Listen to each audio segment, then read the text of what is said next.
It only hurts. I'm so tired of love songs, life never turns out the way they.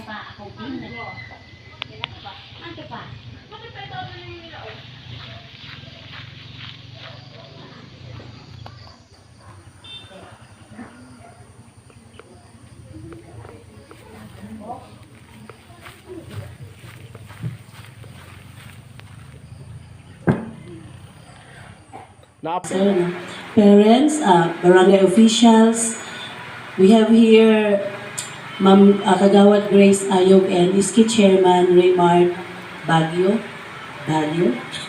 Paglugar naman. My fellow educators, candidates for completion, good morning. By virtue vested upon me by the Department of Education, Division of Davao Sur as School Head of Inawaya National High School Tibulo Extension, I humbly present our 7 males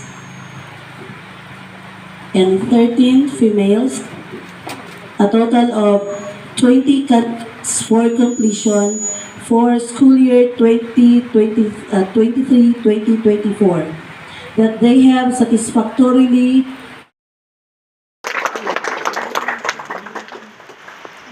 mag-message ko. Sige, kadali, kay ulan pa man. Malingkag. Thank you, sir.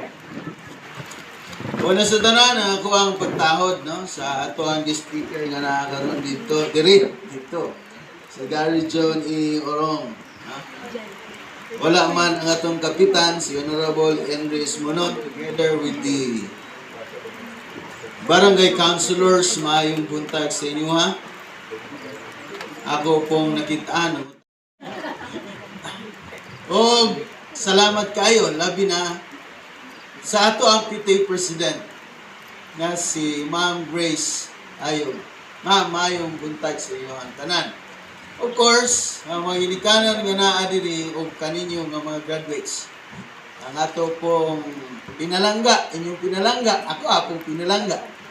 Ang ato ang school head, si Ma'am Claricil, together with the sayang mga kaubanan nga mga teachers nga naa diri karong espesyal nga okasyon.